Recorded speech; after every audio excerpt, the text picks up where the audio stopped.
Hey guys, welcome back. We have a winner for the Omnia Radiation Balancer 6-pack. That would be Eddie Flores. We have emailed you and we will be sending that out to you shortly. So congratulations on that.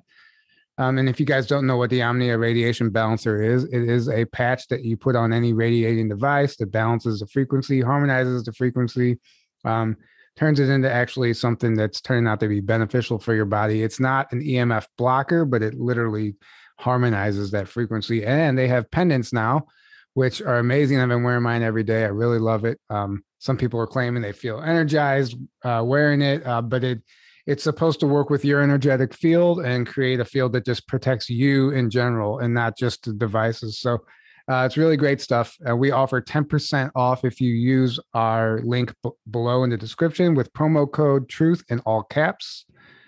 And you guys know about our other promo codes with Merlin's Lab. We offer 10% off of his orgone pyramids with promo code Journey to Truth, all caps. And Hopewell Farm CBD, you get 10% off all of their merchandise with promo code Journey to Truth 10. And all those links are below in the description. And our Teespring merchandise is 20% off with promo code 20 and back. That out of the way, today we are joined by Erin Lynn, who is an Akashic Record researcher and galactic liaison, which I'm very interested to get into this topic. This is something that's come up a lot over the past in certain episodes, but we've never done an entire episode surrounding this topic. And she has some very interesting information she wants to bring forward, and I'm excited to get into it. So welcome to the show, Erin. Oh, thank you. Happy to be here. Thanks for having me. Actually, I was talking to the other Erin. Oh, gosh. This is how this is going to go, right? Yeah, he's talking to me, actually. Right.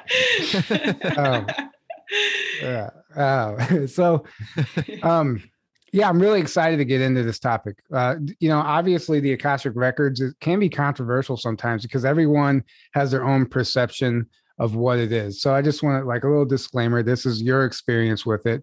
And some people, it's going to look different for certain people, and everyone has their own concept of what this is. But I think we're all tapping into the same similar information. So would you mind introducing yourself, explain who you are, how you got into this, and then we'll get into the fun stuff.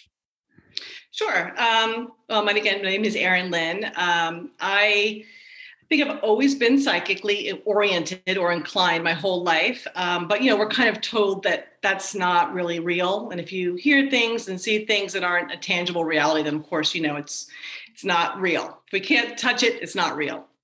So I went through life kind of pushing those gifts away because it wasn't really useful for me at that time. And then I decided to go into the sciences. So I studied, neuroscience and psychology because I'm very interested in doing deep dives into what makes us us and why one person is different from another.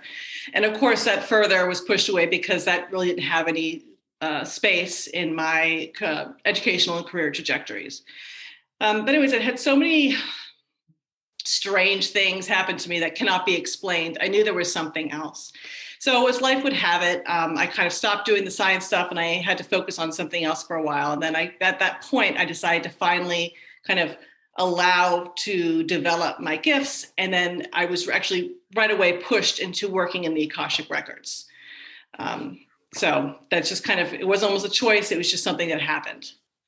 Now, was this like a concept you were aware of prior to, like, did you know what the Akashic Records were? Was this something you were tapping into this information and you later found out that it was the Akashic Records? No, I didn't. It wasn't like that. The first kind of psychic stuff I did was mostly with spirits, ghosts, that kind of stuff going into people's homes. So I had known of the Akashic Records. I heard the term starseed before. But it wasn't something I was intimately familiar with. So as soon as I started meditating, I was brought to the Akashic Records almost immediately. And they showed me around, they showed me my record, they showed me my room while I'll be doing my work, all that kind of good stuff. That is good stuff. And people, I'm sure people have questions just like I do. Sure. So is this a physical place? Is this an etheric, energetic library? Like what is it both? Like, what's your understanding of that? To me, I'm told that it both feels like a physical place. It's a physical place. It's kind of in the ether, and anyone can access it.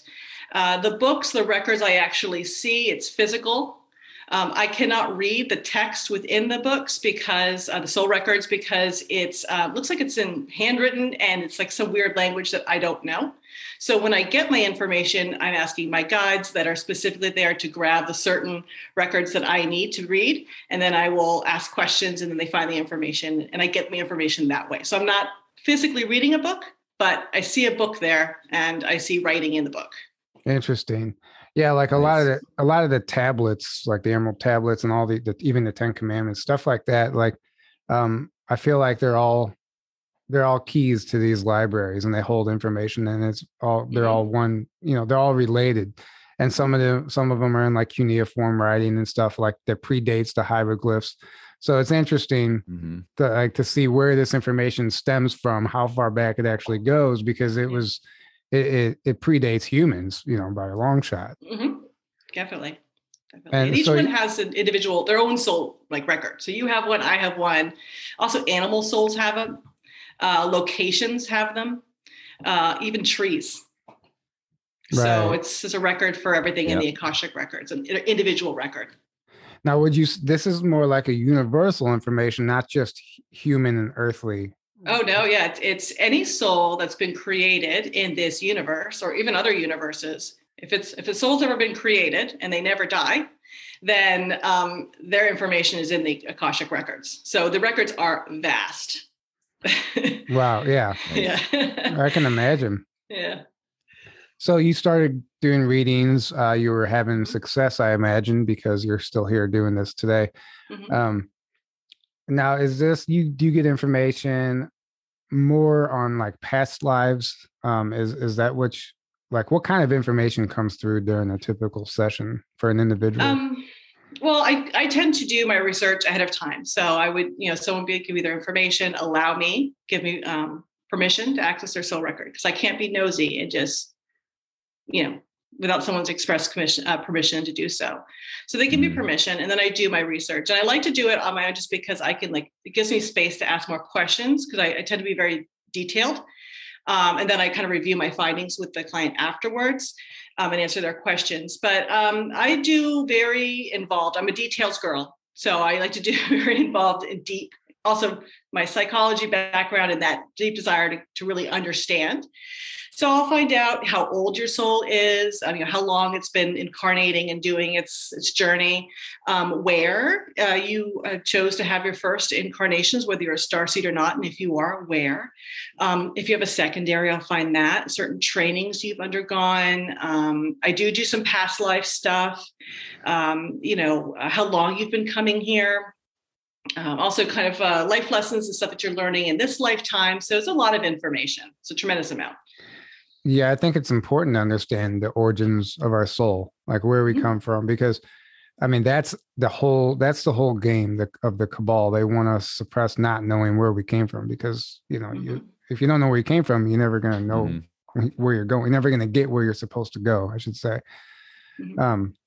So it's all part of the trap. So I think understanding that is key, and that unlocks a lot of things for people when it helps make things in your current life are all tied into your past lives. And when you understand that, sometimes everything makes so much more sense. Yes. And it also kind of gets rid of that fear and that uncertainty that we all kind of have, or we're kind of manipulated to having in this world, so it kind of relieves that fear and of death and what's going to come next and all that good stuff. So it's a very empowering thing, have that knowledge about yourself.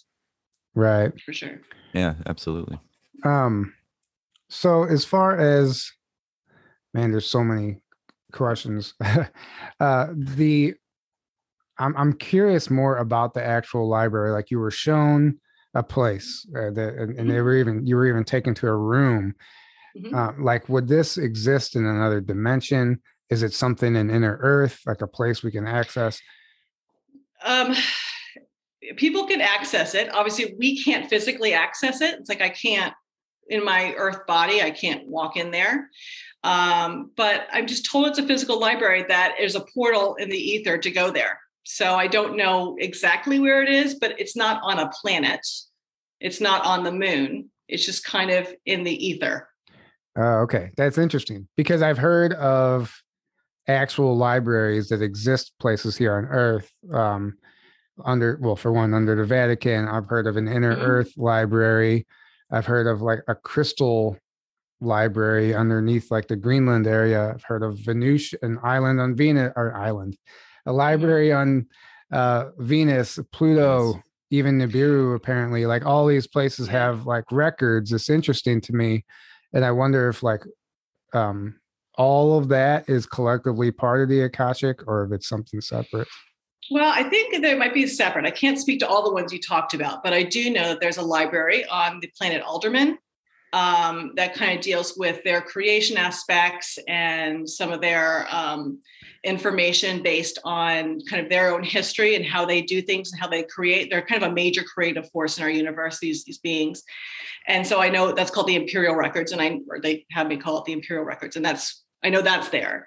But I'm told that the Akashic Records is not on a place per se. So perhaps there could be some information, but also it could be very regional whereas the Akashic Records is like multi-universal or all. Right. This might be more regional or planetary, if you will. Right. In nature.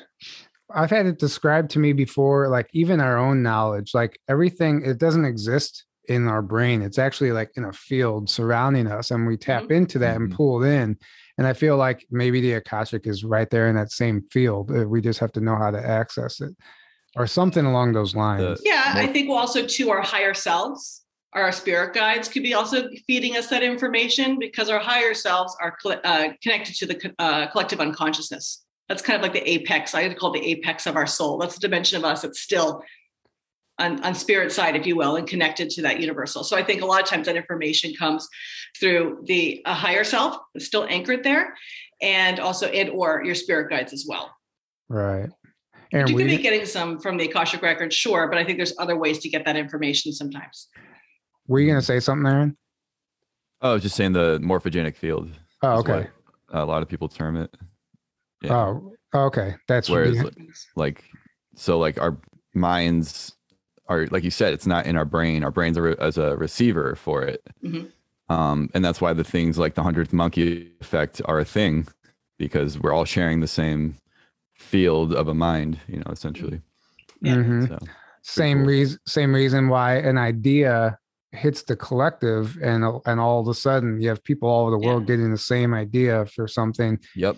And exactly. I know David Wilcock has talked about that in the past, but that happens all the time. Like you have an idea, I'm like, hey, that person stole my idea. Well, it's out there, and if you're at the right person, the right person's going to grab it and do something about it. The person next to them might grab it and like, oh, that's interesting, but not doing it. They won't act on it. So it's all very interesting. For sure. I think the Akashic Records, though, will have a lot more detailed information that people just download normally. You know what I mean? So it's because it's a record just on the journey of that one particular soul. So I think there's probably more information that's in there. You have to actually access the record to get more detailed and specific stuff about a soul in general. Right. Yeah. And you mentioned earlier, like tapping into your higher self. And this is something that I've been trying to do for a long time. And I really wasn't successful. There's times when I know I've made contact or whatever contact. And I had a session with somebody, and she's like, well, you're looking outside of yourself. Your higher self is actually within you, and it's so simple. But every time I would try to communicate with my higher self, I'm going like out into space or something. And just that simple tidbit of information, which I know is going to be helpful to people out there who are learning this stuff. Like it was explained to me that it exists in like the high heart. And like, if you just tap into that area, you can tap into your higher self and get that information and have a conversation that way. I just thought I'd throw that out there because that was actually really helpful for me. And it's changed the game for me as far as like having those conversations. Well, we've been told always it's outside us. It's outside us. It's not inside us. No. To say that you're, a part of God or something like that is like wrong to say, of course you're not God, but that's what our souls are made of. It's literally pieces of source energy broken off and starting a journey. So when they say we're all one, we truly are, because we all come from the same origins. But the journey that we choose is what makes me, you, and everyone different. And that creates that richness of life. I agree with that. Absolutely. That's why, that's why it's so important to remember, like, everyone out there is like a mirror to you. And I know people know this, but I think some people need to be reminded, because we're always pointing fingers, and there's things that we don't like about other people. We don't realize, like, those things that we see in another person we don't like are actually things about ourselves that we don't like being mirrored back to us. And when you can recognize that, you can start to heal that and change that about yourself. And you're even healing like the ancestral lines and stuff and breaking those patterns. Right. So it's very, it's just something the key to remember. So you've been in contact with a bunch of different soul groups. You have a list of them on your website, and every single one of them I was just extremely fascinated with, because some of them I don't really have a concept of. And you've had information come through from those soul groups, and we could probably, I mean, as many as there are, we could probably finish this whole episode out going through those. But would you mind sharing any information about like how that happens and who you've been in contact with and what information is coming through? Okay. Well, it's interesting. So as soon as I started reading the Akashic Records, I was, I had a mentor who was kind of helping me, because I was automatically reading for other people, which is kind of unusual. But I didn't really know what I was doing. So I got a mentor to help me along so I could get better and understand some key concepts. Anyways, and so with that, as soon as I started doing that, and then I started reading for just practice people, clientele, to just sharpen my skills, all of a sudden, these new beings, new soul groups kept popping up that these people belong to. So it's like they were brought to me to learn. And so the first ones I found were the Aldermans, which I mentioned earlier. And then from there, I found 23 others that have happened. And then there are more coming, and I haven't even written about all of them. And more are contacting me because they want to be known. So through that, when I find a new place, like maybe I'll read for a client that comes to me and they'll be like, you don't know this place. It's a new place. It's undiscovered. So then I just try to find it. And then when I find it, I'll pull the record for that planet, realm, world, whatever you want to call it, and ask questions to get more information. Then I'll astral travel to the location, that planet, provided they allow me to go there. And then they will interact with the beings. I can see what their world looks like and what they look like. And then from there, I have artists do as realistic drawings as I can to show what they look like. Wow. So it's not all on my website. I'm still working on it. I don't like to release information publicly until I feel comfortable with it. Like I can talk about it and I kind of know what I'm talking about. Right. So that's how that started. Is there any nice messages or information that's coming through that they're like pushing you to share, or is it? Well, it's more like in general, they want to be known. So we have a vast knowledge. The Akashic Record readers thus far had a vast knowledge of about 23 other groups that would come up in soul readings. Okay. And that was pretty much the status quo. Maybe someone would find another one here and there, and that's fine. That was added to the collection. And then, but there was I want to call it like a gatekeeping. They did not want to reveal this other aspect of life here and these other beings, because they kind of open up what our universe is truly about. And they want me to know them, release, tell the public about them, that they exist and kind of what they do. So in general, they just want to be known. Some groups have been like, all right, you can know us, but please don't talk about us publicly yet. They're not ready for it. So then I will respect that, of course. And then whenever they're ready, I'll release it to the public. So one of them, I wrote down a few that were of interest to me that I don't even know. I'm going to butcher the pronunciation. It's okay. Alpha Doradians. Alpha Doradians. Is that right? And then, yes. And you have them listed as the creator of our suns. Yes. So that's fascinating to me, because I've heard that a sun is like a portal, and on the other side of our sun is a black hole. in another universe. And I'm just curious, like, what kind of information has come through?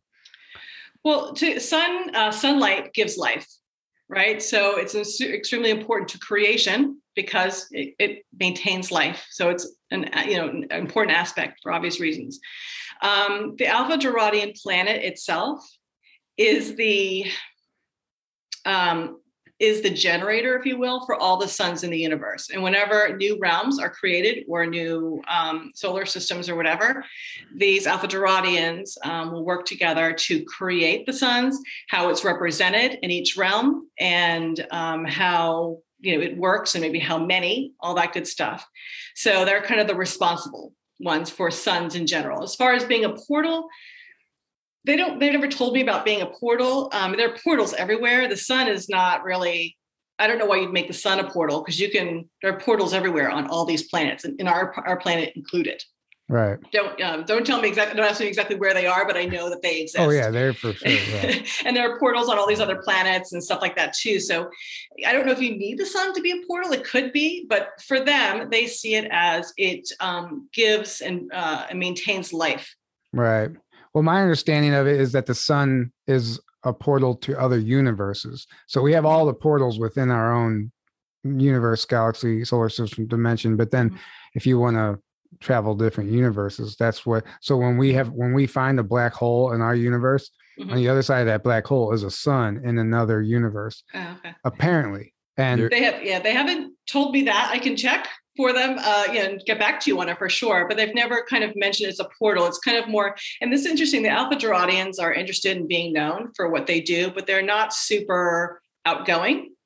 They're benevolent, but they're not uber chatty with me, right. Or with anyone. They're just kind of that way. They're a little bit guarded, right? But they are interested in people knowing that. So there are as far as other universes and portals to other universes. Did you read about the Craigs or see that? I did see, the Craigs. They're on. Okay. They're actually the next one of okay. Nice. So speaking of portals to other universes, the Craigs were brought to me by someone else. They were saying that some group of beings from an undiscovered planet in our universe was trying to contact him, and he wasn't able to communicate with them very well. And so he found me, and I was able to communicate with them. That's how I found them. And then I've since read for a few clients that have, come from that place and have their origins there. But they are the universal blueprint creators. So I'm told there are approximately about 5,000-ish, give or take, universes that are currently in existence. So that's mind-boggling. And when we talk about a universe, we're talking about everything that we know and can see and know that's around us. We have no concept of what another universe necessarily looks like or entails. It's completely outside our scientific and knowledge. Right. And it literally has a different blueprint sometimes where we wouldn't even recognize the way of life, even the shape of the planets, Yeah, it's totally different. And it's like, so that is, they have a portal. They call themselves blueprint jumpers. That's not like a job description. It's just an activity, an ability, because I don't think it's easy to physically travel to a universe, to another universe. You can astral travel, but physically, I think it's difficult. So that's what they're known for, because they create the actual base structure of new universes. And I'm told about every 5 billion years, a new universe is created. Our universe is a relatively new one. We are not an old universe at all. But anyway, so they have this portal where you can go jump from, I guess, any universe that currently exists, and they can kind of create their own portals just by drawing it in the sky, and a portal opens up and they jump in. Very interesting. Very interesting. Yeah. So they're very interesting, yes. And they're everywhere, right? Because it's such a high level, right? If you're creating the blueprint, you're kind of overseeing entire universes. So they're like kind of very high level observers, right, of Earth and every other realm. It's all very fascinating. Going back to the sun, right now, like people are almost daily, people are capturing footage of craft and ships and fleets coming through our sun. That's why people think it's some sort of portal, because where are they coming from? They don't just reside there. So that's interesting to pay attention to right now, what's happening with that. And then about the multiple universe theory, well, I think it's not theory, but Peter Maxwell Slattery talks about in his books, the Shiji books, which is like channeled Pleiadian information, talks about, the whole purpose of our ascension is to eventually get back to source. And then once we get back to source, we become our own creator, then therefore we can create our own universe.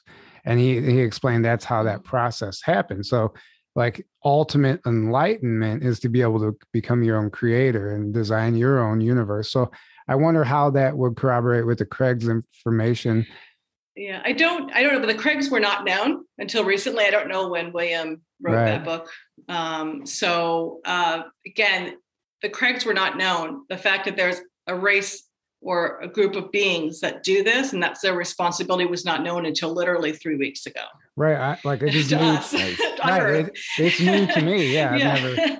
So, I've communicated with them. They're very communicative. They're there, and I've read for clients, and they resonate with that information and stuff that so it's a real thing. So I think, creating our own universe, we are all creators anyways. Sure, the more enlightened we get, the further along we get in our spiritual evolution, if you will, we are going to be able to create what we want like that. Right. So creating your own universe, I think maybe that's what he means, being a manifestor, an instant manifestor. Sure, that's great. And that can happen. And we have that ability inside us. It's just reaching that point. Right. But I think as far as the mechanics of both realm and universal creation is very mechanical and done by beings, specific beings with specific jobs. And we call the realm creators blueprinters. I don't know if you've ever heard that term before. No, but it's fascinating. So do you think that means like Earth was built, constructed instead of formed naturally? Like the planets, were they part of some Big Bang explosion and it happened over millions of years through a cycle? Or was there a group out there that like literally terraformed our planet and created the mountains and the rivers and the lakes? Yes, there are a group of beings that do that. And I'll explain the blueprinter concept for you. So when we do Akashic Record readings, right, with clients and stuff like that, they'll come up as a blueprinter oftentimes. And what that means is they have a very specific job description that they did to help to create this realm. Okay. So there were 6 previously known blueprinter subgroups or job descriptions, I like to call them. I found a 7th, they're called blueprint coordinators. So these are beings that have had training on the other side to do creation. And it's very specific. Like they'll learn creation of a very specific thing. And then they come and they actually do their work to actually create it. So the big picture ones generally that are well known are blueprint originators. They're kind of the big picture structural engineers of our realm. You got blueprint designers, which kind of are souls from other planets that came in and did the job to make the mountains look pretty, make the rivers and streams look pretty, kind of all the pretty things, make it look pretty. Then we have the blueprint technicians, were like the engineers, the kind of the more mechanical engineers for the smaller aspects. Then you have like blueprint translators and deliverers and changers, and they come up all the time. And they continue to come here because it's their job to oversee their creation for the first leg of Earth's evolution, which we are finishing up. That's extremely fascinating to me. Jacques Doubleday, who we've had on the show before, that's his entire field of research right now. It shifted from geology to realizing, wait, this planet was terraformed. And he sees evidence of this when he looks at mountains and riverbeds and stuff. He's like, this isn't geology. He's like, this isn't natural. This was constructed. And like, it's a very, very, very hard concept for the masses to accept. So he receives a lot of backlash in the scientific community because of his theories. But I think he'll appreciate this information coming through because it helps validate what he's trying to explain with the physical information, the tangible stuff that we see. Yeah. And then, the blueprint coordinators, which I discovered, they are like very high level creators, and they've had a lot of different realm creation jobs under their belt. and then they were asked to do this, and they're like the general contractors of Earth, for lack of a better term. And then everyone else is a subcontractor. So we put it in earthly terms like that. So there's, and then the Craigs just do the structure of universes only. Right. They're the Craigslist of the universe. Yeah. Oh, I'm sure they'll love that. Yeah. Erin, did you have anything to add before we move on? No, that was all great. Oh, that was easy. All right, so let's get into the Gamma Phoenicians, the realm of the dragons. I hear a lot of people, I hear the dragons coming up a lot, white dragons, like everyone's tapping into the dragon energy right now. So what do you know about that? Okay, so they are the seed of the dragon race. Okay, they're still there. They're very high dimensional. They're in the 12th dimension. They are a very neutral group. They're probably one of the most neutral realm in the universe. So they kind of bring forth those energies of neutrality. They were very interested in the creation of Earth as it was happening. They're not really blueprinters, but they came here and they're actually Gamma Phoenician body, not like a soul, like a starseed soul in a human body. They actually came as their Gamma Phoenician selves, the dragons, and they were there and they helped the blueprinters create this realm. And they just saw a lot of hope and promise for Earth. And they were very excited. And it kind of reminds them of their home world, I'm told. And they want to come back. They had to leave, I guess, about 50,000 years ago. And their souls as starseeds occasionally come here. They're not very common here. But they are, so anyone who's tapping into dragon energy and the dragons, they're really communicating with the Gamma Phoenicians. And they are very interested and we're really pushy in a good way. They're very friendly to bring forth their information. They really want it to be known. And their hope is that at some point, they know it's a ways off, that they can come back again in their Gamma Phoenician form. That would be beautiful. And it's good to share that information because there's this concept of like any dragon or serpent being or anything is all negative because of the reptilian aspect of it. But I do hear people like anytime they hear dragon or something, they just automatically think it's like some negative beast or something, how it is depicted a lot in our folklore and myth and legend and all that stuff. So it's understandable, but that's also programming. And obviously there's duality. So there's both, it's not like there's not every human is benevolent, and it's the same with every race out there, I would imagine. But it's good to hear that there is a benevolent. Oh yeah. There's information about this group because it takes some of the fear away that's surrounding it. Yeah, they're definitely they want to. They already are helping. That goes with those people who are working with them, but they want to help more. They're really chomping at the bit to help, right? If you will. Nice. So. Right, that's awesome. Next group. So I guess would it be Regulus? Is that how you say it? Regulus. The Regulans. The realm of alternating existence.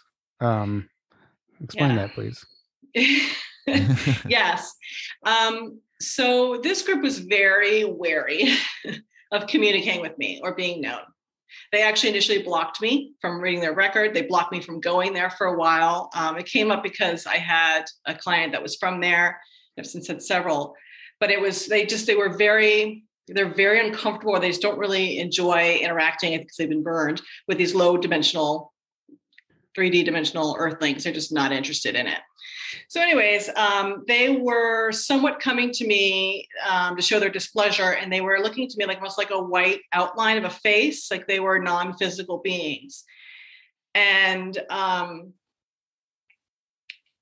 got also that they were like elves, and I was like, we were kind of seeing like an elf beings, but it was like a physical world. It wasn't a non-physical. So anyways, they are a non-physical group of beings, meaning they are not like we're physical, right? We are flesh and blood.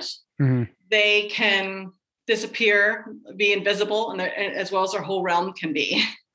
And there's a lot of realms and beings in our universe and universes beyond that are non-physical. They live life in this non-physical form. And then they can also be physical when they want to. And I find that when they do the non-physical look, it is often because it's they're unsure and it's a protective measure. Right. But other than that, they are elves, essentially. They're small, about 2 feet tall. They can levitate. They're in the 9th dimension. They have a very sparkly, beautiful realm with a blue sun. They are now willing to talk to me and stuff, but they're a little standoffish to new people. Now, would that realm, you might have already answered this, but would that realm be like overlaid in our existence? Like, would we be able to like just tap? Is it another dimension essentially here, or is this out somewhere else out there?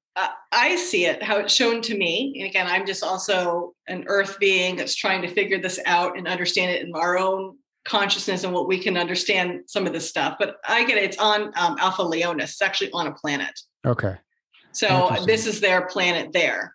I don't believe it's like a realm outside us. No. Right. So there's a episode of Stargate SG-1, and I think the first season where they go to a planet that they encounter a race exactly like what you're describing, as far as they're able to like cloak their entire, not themselves, but their entire existence, even their realm, cities, their realm and everything. Yeah. But they can appear if they want to. Mm-hmm. And so they were existing on this planet with this other race that didn't even know that they existed on that planet. Oh, interesting. So that's why I think there's probably versions of that happening here. Well, they're elementals, which might have a connection, right? We have like fairies and stuff. Although the Regulans don't have wings, they don't look like fairies. I just call them elven people. They look more elven than fairies. But there's an element of the elementals here and that kind of thing. But their realm is another planet, and I don't think would come here. They're not actually very interested in Earth, at all. Right. I mean, a lot are. It's surprising. You think, well, how are we even interesting, right, to them? But we are, and we're very important. Earth is very important, and the people on Earth are very important. But they are less interested. Yeah. Compared to other soul groups. I've heard it explained like Earth would be like Disneyland to some of these other races, because some of these higher, I guess, density beings live a more, I guess you could say, boring lifestyle, to where like they don't live on a free will planet where anything goes. So it's very interesting to them down here because things happen here on Earth that don't happen anywhere else. Oh yeah. Mm-hmm. And that's why there's such an interest for certain groups, I think. Well, yeah, and Earth is also really important. So if Earth goes to the dark side, which is, got close, it would throw off the whole balance of the whole universe. So the imbalance, and balance is very important. So the dark will always exist along with the light. It kind of has to. And every universe has a dark and a light. Right. That's no different. Some obviously are too high dimensional. The dark can't even go there. So like when a new place like Earth is created, it's like low hanging fruit for the dark. Right. So, and some have been overtaken, right, by the dark, and some have been destroyed, some, planets. But there's only so much darkness that's allowed and it'll tip the scales into a bad, an undesirable outcome. And so it's very important. So Earth is kind of in the middle of that. So it can't fail. It can't fall. Right. According to them. Yeah. That's a beautiful analogy too. The low hanging fruit for the dark. I love that. It's a perfect way to paint a picture of what's happening right now. And yeah, I agree with you wholeheartedly, 100%. Like, it's crucial that we pull through right now. Mm-hmm. And I believe that we are. Like you said, they were getting close, but obviously there's plans in place to stop that. And that's what we're seeing play out right now. And that's where everything looks so chaotic. It's the end of a cycle that existed for, eons. And now we're breaking through and moving forward. So that's good news. Yeah, it is. The Gamma Nihals, felines, who are they? So Akashic Record readers are very familiar with those who do the starseed readings, the Nihals, and they're from the planet Beta Leporis in the Lepus constellation. And they look like us. I have a picture of them side by side. They're kind of like blonde, curly-haired versions of humans. They are like in the 7th dimension or something like that. And they're very they love their technology. Anyway, so what came to me was that there is another realm in the Lepus constellation on Gamma Leporis. That's the actual name of the star or planet. But they like to be called, they told me, Gamma Nihals. That's how they prefer to be referred to. And they are, I'm told, a genetic combination between the Nihals, which are very human-like, and the Lyrans, which are also feline. But they are a slightly higher dimensional realm than the Nihals. And they're also very, so some realms are very technology-based and they really embrace that technology. And others are like, no, we don't really like technology. We like a more natural realm. We like to use the natural earth energy and that kind of thing. So the Gamma Nihals are kind of more of a natural, they focus more on the natural energies versus, doing technology. I like that. That's where I'm at. Yeah, me too. Seriously, like take all these towers down, take it all away. Like we can do it all without it, Mm-hmm. and be so much happier. And Right. that's, I agree with that. I like that a lot. Oh man, there's so many. Yeah, I know. So, the Alkies, the realm of creation and energy. Oh, okay. It's an interesting group. Mm-hmm. What can you tell us about them?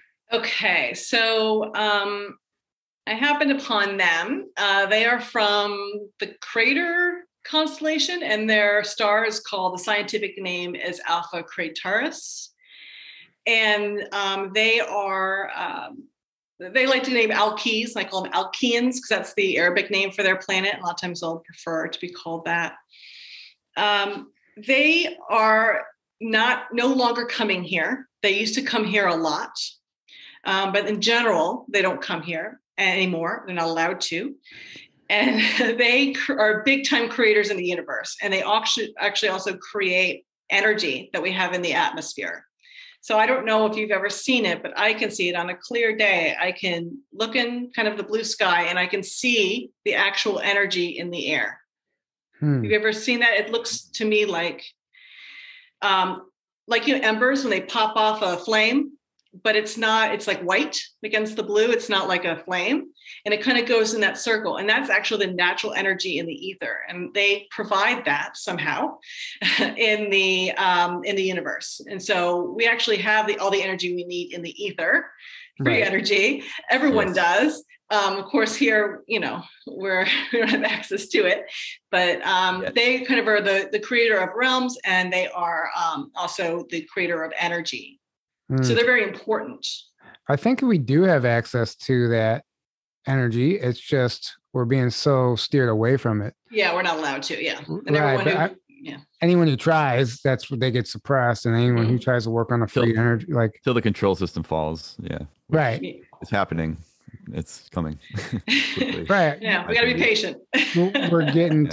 We're getting to a place where you can do that without having to worry about, being shut down. Like if you're a business or a corporation trying to develop a free energy technology by tapping into this energy that already exists, you get silenced right now, or, your patents don't get accepted. They get buried, whatever happens if they don't kill you. Yeah. It's, right. It's unfortunate, but that will change. But it's there. As we talk about, it is there, and I can see it sometimes. Just in the air.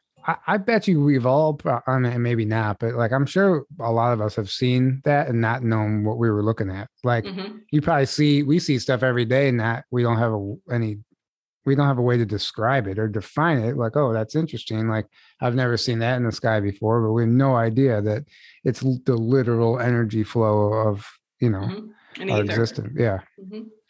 Right. So whenever all these groups that you're introduced to, you've been introduced to them through sessions when you're doing readings for people? For the most part, except for the Craigs and the Alkeans. Okay. So then whenever you go in for a reading, now that list is getting longer, that's more groups that you can tap into to get information for an individual, correct? Yes, definitely. Yeah. So, I mean, they're not, again, it's like a gatekeeping. It was like, they just didn't allow this information to be released until now. And so they tell me it's allowed to be released now because of they feel enough people on Earth are open to this next level of information. And also it was my contract prior to my incarnation to reveal this information and find it. Right. So yes, I can, because oftentimes another reader will not get this information because it's unknown to them and it wasn't allowed to be revealed at that time. So yes, I mean, I read for clients that have already known, realms, star, soul origins, and obviously the ones that aren't known, only I know. Right. I think that's kind of what's happening across the board right now is we're just now getting access to all this information because we're at a place where we will be able to comprehend it now and understand it. Even when you go in and have a personal session with somebody and then you come back a year later and all this new information comes through, it was there for the first session, but you weren't ready for it. Your level of awareness wouldn't have been able to accept what was being told to you or given to you. So that's what's happening. This is a good sign this information is coming through now, because this is a collective now. The collective is ready for this information. And like I think your website says, like, your job is to make the spiritual world easier to understand. And that's exactly what this is doing now. Like, it's taking all these unknowns out of the equation. And we have a label. As humans, we like to label things, but it actually helps our understanding process. So I think it's great, actually, what you're doing. Yeah, it's been very interesting. It's fascinating. All right. So we have I'm going to get this one wrong. The Zavijavans.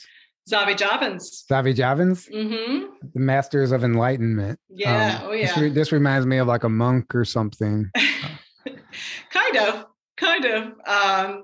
So when we talked about, so Zavijava and Alpha Doradus and another place called Anka and the Craigs actually are the highest dimensional realms that we have in our universe. Other universes have even higher dimensional realms, but they have been around longer and have had longer times, longer to ascend and time to ascend to greater heights. So Zavijavans created the codes for enlightenment. They are a realm that's completely non-physical. Okay, so let me explain this. So obviously when we take on an Earth lifetime, we can be different races, genders, we can live in different places, and there's really a huge variety of different ways life can go and can be expressed, right? I mean, it's a lot, but that's really only just like a little bit. There's like all such more ways that life can be expressed in the universe. And so the Zavijavans kind of have that kind of alternate way of existing. So they are light beings. Okay. They are in their form. They are a gold orb of light that levitates in a black shapeless realm. I did go there a few times, astral travel, and I was walking around and I was like, well, there are just these golden orbs that sit there all the time. It doesn't seem super interesting. And the orb can change to an outline of any kind of shape they want. Oftentimes they will show me the shape of like a levitating kind of meditating human shape. And then all their chakras are shown, and it's totally open and out and fully balanced. That's how they show it to me. So that is what they look like from the exterior view. But their lives are all internal. So when they pulled me into their internal world, again, this is all a projection, an internal projection, not an external projection. They make themselves look like humans. And they look solid, but they're not. There is no brick and mortar. There's no solid. There's nothing nothing real tangible in what they show me. Yeah, inside. So it's all, probably if I was Arcturian, maybe astral traveling to Zavijava, they may appear as they were Arcturians, just to like, hey, it's like a way of saying, hi, how are you? We're like you, welcome. Right. It's a common ground. Yeah. They find a common ground so they can relate. Yeah, exactly. And they are the happiest realm in the universe. They are really happy. They love to dance. They're doing great. And they're in the 15th dimension. And I do communicate with them probably a lot. Wow. So nice. Whenever we see like golden orbs and stuff like that, could it be them or like, because we see orbs are caught all the time, and I think there's a very broad spectrum on what orbs are and what they could be. And it could be a number of things. I wonder if like some of the orbs that are captured are specifically them. They, no, they don't come here. They do care about Earth. They want to help. But what they do is their job primarily is to maintain balance in the entire universe. So they got their hands full. Right. Some starseeds do incarnate here into earthly bodies to help or to experience stuff. That's not super common, but they do. But they are, they'll send energies, they'll create tools and have them dropped off here. But I don't believe an orb. If you see a golden orb, I don't believe that's going to be a Zavi job and floating around. I don't think they come here. Right. They don't need to. They can help from where they are remotely. Right. But the orbs are probably something similar happening with another race. Oh, could be. Yes. It could be. Yes. For sure. Yeah. I mean, that's fascinating to me because if you capture them sometimes, like it's like a highway. I mean, they're just going through walls in and out of and it's like I've seen footage. I've seen with my own eyes actually.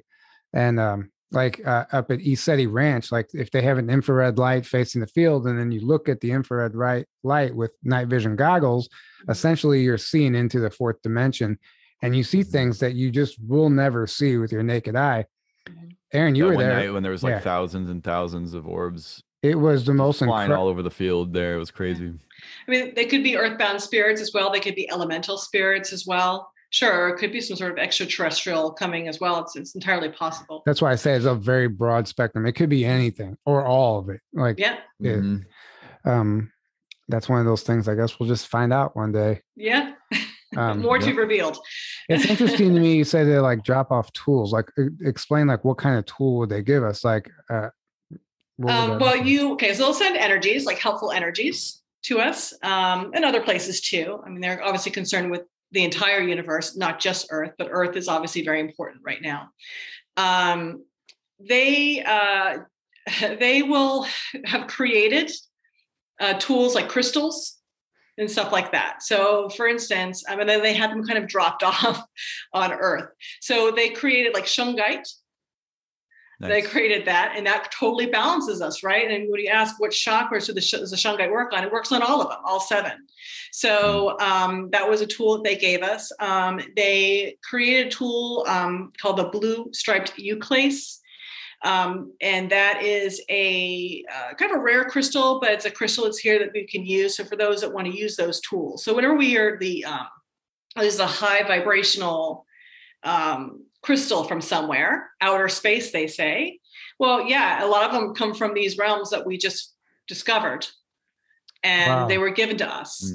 Wow. And nice. Crystals are extremely fascinating.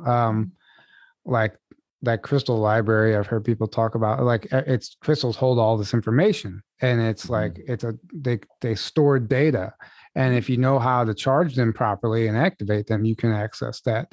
And it's just another form of a library. So not only do they help heal us and balance us, but they're also storing information that can actually help our evolution as well. Yeah. And some people can talk to crystals. I can talk to crystals. It's like you're tapping into their consciousness and able to talk to them. Some people can do that very easily and naturally, and they don't realize it. Yeah. I've seen that. I've heard people, Jason Quitt talked about that. I mean, it's very real. It's very real. And, so you can ask it a question, put it under your pillow when you sleep at night, and you might have a dream where you get the answer to the question. Yeah, I mean, it all depends on how information gets to you, right, from your higher self too, and how we all are kind of oriented a little differently. Like some of us will get a lot of information from dreaming, and some of us know it's more clairaudiently. So it can come in any different way depending on how you're oriented to receive it. But yeah, I mean, that's totally a way to do it too. Yeah. Absolutely. Well, I think ways like that, what Erin just described, is good for people just getting into this who don't know. Like let's face it, we were all at the point where like we didn't know what the hell was going on. We didn't know how to access any of this stuff. And when we're learning about it, we were trying to figure it out. So when you have the simple tools like that, like you can ask a crystal question, put it under your pillow, anyone can do that. And that'll lead to the next step for that person. But it's good to go back to those simple modalities to kickstart or initiate that process of having that communication. Yeah, I mean, these are all tools. Not everyone wants to use that tool, or doesn't work great for them. Some people it works great for. It's fine. It's just a tool, and they do give it because they, Right. They want to help us. Right. So they're not dropping off like power saws and hammers and stuff. No, not that I'm aware of. At least I don't know. You already have those. Yeah, I know. We don't need more of this. I'm messing around. It's interesting you mentioned all the different races on this planet. When I look around and see all different races, I just see different star groups, different ET races. Mm-hmm. And like the way it's been described is that like each race was like a different genetic experience. Each ethnicity is like what am I trying to say? Different genetic experiment from a different race. So that's why we all look so different and diverse, but we're all human and then that's why all the original religions were put into place so that each experiment wouldn't contaminate each other. So you weren't allowed to marry outside of religion and stuff because each group was experimenting on the humans. And that's why we all look so different, because we have DNA literally from different places in the universe. That's very fascinating to me. So when I look around at all these people, I just like wonder what star system you're from, what star system you're from, you know what I mean? It's very interesting. So when I go to these other high dimensional places, or even these other places and the ones I've been to, and see the beings there and really get a good look at them, they don't have the variety of appearance. I've not seen a variety of appearance that we have here. Right. Mm-hmm. And so I think the fact that we're here in a low dimensional place and we have this wide variety of appearances, physical appearances, that creates that separation, and people are perceiving us separate, even though we're not separate. You know what I mean? So it's kind of, I just find it interesting that I'm not seeing a huge variety of different races on other planets, because they all kind of look the same. They're similar looking. So I just think that's kind of interesting too. And that's probably a part of being here, right? You look a certain way. And so some group that looks different from you is going to be like, well, you're different. I don't like you because you look, something like that. And so that's kind of an extra layer. It's part of the healing and the growing process. Like getting past that duality, like we're all here to learn lessons. So there's a lesson in that, understanding that this person that looks completely different from you, lives on the other side of the world, is actually the same as you. And obviously the propaganda is, they're creating racism, yes, intentionally to keep us all separate so we never unite. But I think it's part of being here. Like you said, it's part of the lesson of Earth, is getting past that duality. Yeah. The Ankins, beings who work with source energy. You're up. Okay. All right. So the Ankins are, all right. So they were the first realm that was created in this universe. Okay. And it's the home base. The planet is in the Phoenix constellation. It is the home base for source energy. And source energy to me just looks like a giant ball of white light, like unbelievably bright white light. And it's in their, I believe is their main city. My term for it is Crystal City. Doesn't mean that's what they call it. I don't think they call it Crystal City, but to me, it looks like all these buildings that look like clear quartz crystal with white light shining from out of them. That's what it looks like to me. And source is there. And that's where the release of new souls happens. And a lot of soul trainings can happen on Anka. And the Ankins are a physical realm. They're in the 15th dimension. They don't come here in a human body or as a starseed on their own. They'll come here only if they were a blueprinter. They helped create this realm in some way, and they're kind of obligated to come here. Or they have a secondary realm that they have also spent a lot of time in and relate to, and will follow their mission if they come here. But Ankins on their own don't come down here. It's kind of just too dense.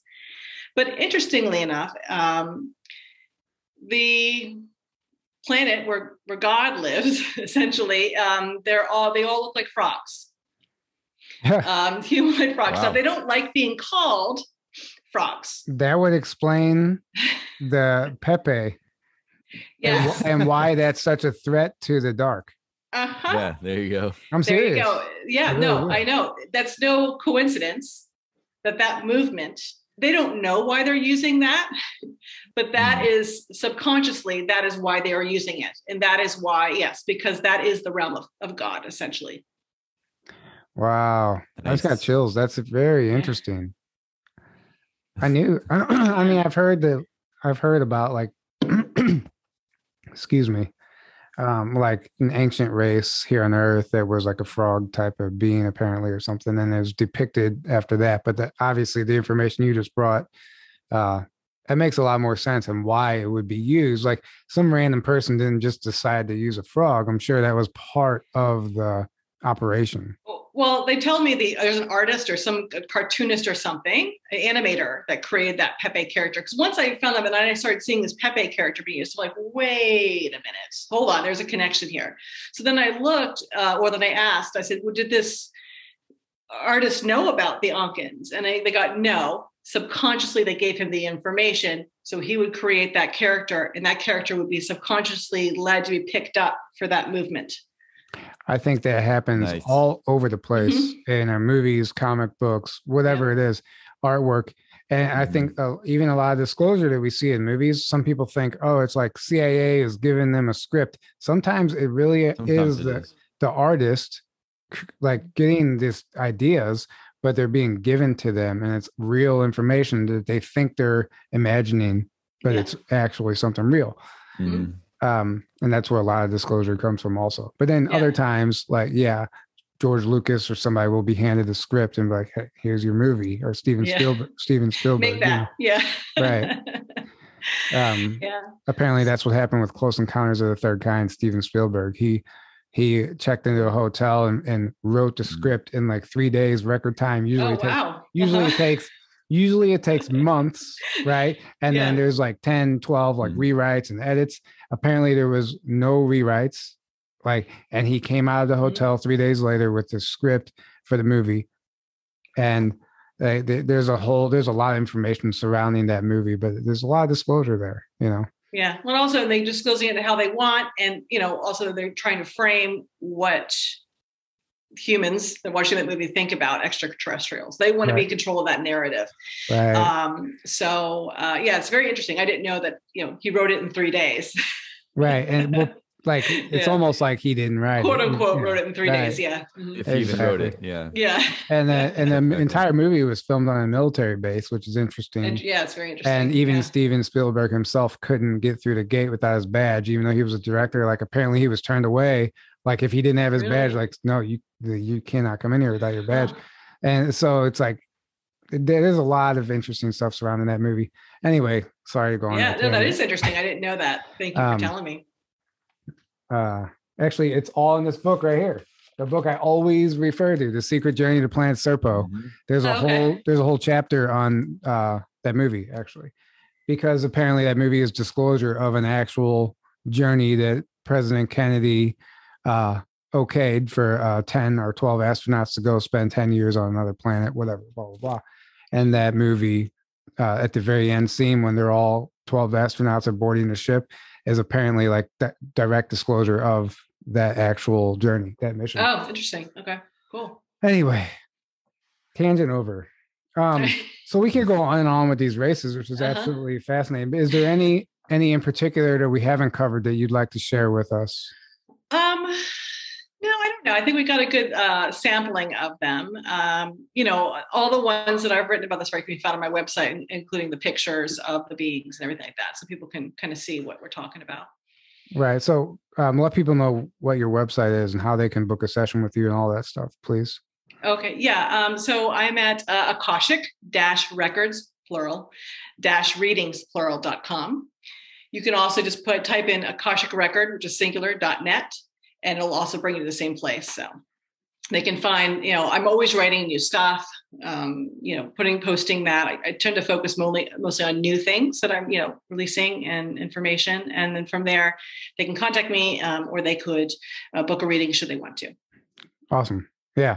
Nice. Obviously, I think after seeing this, people are going to be interested. So expect to be, people reaching out to you.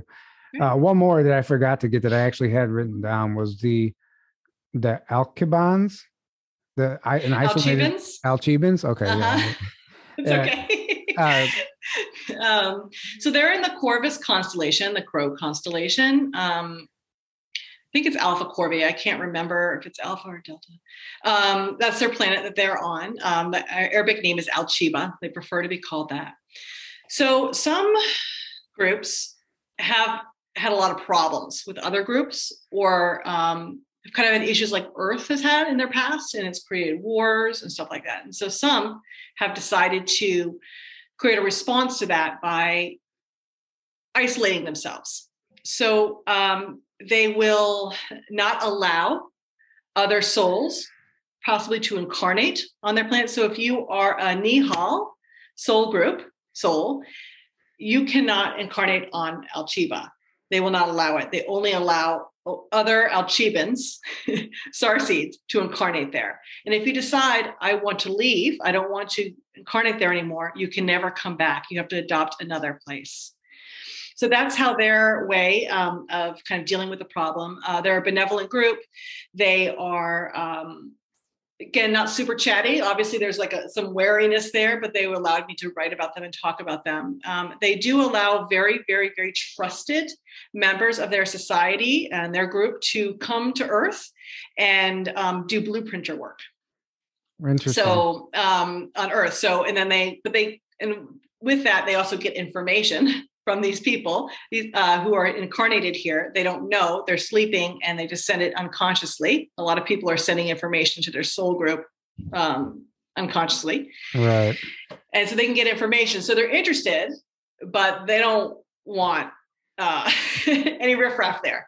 So there's a couple other groups. The Algorab, which is also in the Delta Corvae, also is a group that is we call it an isolationist group, as is the Procyon.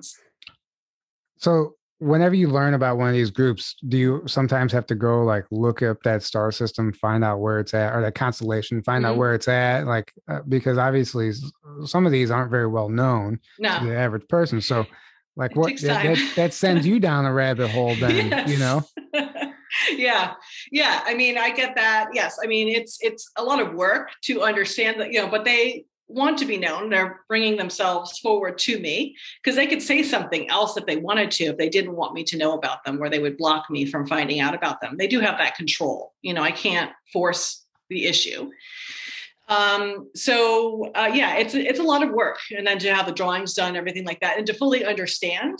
And then I got to test it, right? So I channel the information, and then I got to have those clients that come from that place come to me, so then I can test what I've channeled, to make sure that resonates with them. That's the only way I can test it. And so I normally won't post anything until I've tested it as much as I can. And sometimes it can take time. Like some takes, like I found out about it over a year ago, but I didn't write about them yet because I was waiting for the clients from that group to come. Right. Well, that's also the responsible thing to do. Yeah. You don't just want to be haphazardly sharing misinformation and get it wrong, Yeah.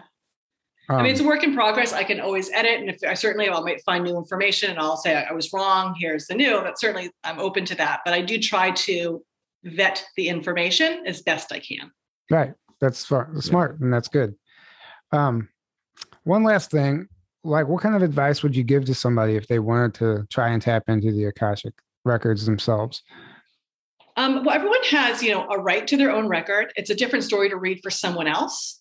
I would first start with meditation and see if you connect with your own spirit guides. And through that, I would then ask them, can I access the records? Can you bring me to the records? And see, if they will do that. And it's a huge, to read them properly and thoroughly, you need to have a lot of information about how that works. So it's kind of hard, being someone who doesn't have any information they're going to try to access. Right. I do read for clients who do read their own records, but they just have a hard time accessing the relevant information. So I do read for them as well. But it's, so I would say start with meditation, start with trying to connect with your guides and ask them if they will take you there. Mm-hmm. And then see what I would imagine it's a process. Yeah. Like you're not just going to go out and meditate and like, oh, there's the library, Yeah. I mean, maybe somebody will get lucky if they're ready, but yeah. Well, then I was brought there, but I didn't go until they took me there, so I'd been working in the records for many, many lifetimes. outside of this one. So it's a natural space. And I guess I agree to do this work. Right. I think that's the case with a lot of people with these gifts right now. Yeah. They've been doing it for lifetimes. That's why they come here with that specific ability. And it's so easy for them where somebody else has to like meditate and eat right and do all this stuff just to achieve that. Yeah. We all have these natural innate abilities. We're all capable of everything, but we excel in certain areas, just like everything, you know? Yeah. Well, and also it's like that's your job or contract. You're going to need those psychic gifts to be heightened. I mean, we're all psychic to a certain degree. We all have a soul. We all have a connection to a soul. Some of us have different levels of it, have different abilities. Kind of like some people can play basketball really well or run really fast. Others can't. It's kind of that kind of thing. And so it's something that's needed in that lifetime for the work that you're going to be doing. Yeah. And some people are here to do very tangible terrestrial type things. And they're may not be heightened because it's not necessary for what they're doing. Right. It's not specific to their mission. Yeah. Right. And I do think sometimes, even though people strive and they want to have that experience or tap into that ability, if they did that, it would distract them from why they're here. And they don't have access to it. They're not allowed to. I think it's different for everybody. But that's important to remember too. If you really, really want, like, why can't I? You're getting frustrated because you can't do something. Maybe it's not for you. You have another reason that you're here and you have another job to do. So. Yeah. And some people are here just to live life and experience. And they are then transmitting that information to their star group as well. So it's not, they want to live like a more quote unquote ordinary or typical, I don't want to say ordinary, but typical earthly existence, because it's from that. So also too, when I speak to these groups, they have such an intimate knowledge and deep knowledge of us, much more than we even know ourselves. So you think, okay, they're observing us. Sure. And it's one thing to sit in a high dimensional realm and just like observe life here. And certainly you can get information that way. But they really know what we're feeling. And how they know that is because their souls group members who are in earthly bodies that have been having experiences, and they're kind of like experiencers, if you will. They send that emotional data back. And they've been doing this for thousands upon thousands upon thousands of years. So they know where we are better than we know ourselves. And it's amazing. Nice. Right. It is amazing. And unfortunately, the dark controllers of this planet are the same way. They know us better than we know ourselves. Yeah. That's how they're able to manipulate us the way they are, because they understand how the human works much more than we're because we're obvious. Like I said earlier, we're steered away from that information. Yes, very and much so. Intentionally, because if we knew it, then they wouldn't be able to control us. And it's the same way. They know us better than we know ourselves, and that's how manipulation works. Wow. Yeah. This has all been very fascinating. Thank you so much for joining us. Oh, you're welcome. Thank you for having me. Right. Yeah. Obviously, like it seems right now, so much everything's happening. Everything's happening at once. So much information is coming through. People are being activated, and we're just like scratching the surface. This information coming through. So it'd be interesting to see 6 months down the road what you would have to say, and what we all have to say, because this planet's going to become unrecognizable pretty soon in a good way. Yes. And I believe that there's actually going to be a lot more ET communication. And I think there's going to be a lot more communication with these higher dimensional soul groups, because I feel like I'm being kind of prepped for that, right, like on a larger scale. And so I feel like there's going to be, at least in my lifetime, more high level ET communication going on Earth. Yeah. So that's pretty cool. I think that's happening already, and it's going to keep heightening. Yeah, I agree. Any last words from either of you guys before we start wrapping this up? Erin? No. I know it's been very confusing. Aaron or Erin? No, that's it. I mean, we could go for hours. There's so much more, but for this one. Well, maybe we'll do it again in the future, but you've given a lot for people to digest. So, yes. let's let people sit with that. Even myself, like, like information about these soul groups is in particular fascinating to me, and it resonates. It's very interesting that we're getting this information finally, you know? Yeah. So thank you for everything you do. Let people know your website one more time. Sure. It's Akashic-records, plural, readings, plural, .com. Awesome. Guys, go check out our website. There's information about a lot of those soul groups on the website, including artist depictions. So it's very interesting. And you can find information about booking a session there. Thank you all for joining us. Again, congratulations to Eddie Flores for winning the Omnia Radiation 6-pack. Anything else? I don't think so. Thank you guys all for your support, your donations. We love you all. And until next time, have a great evening.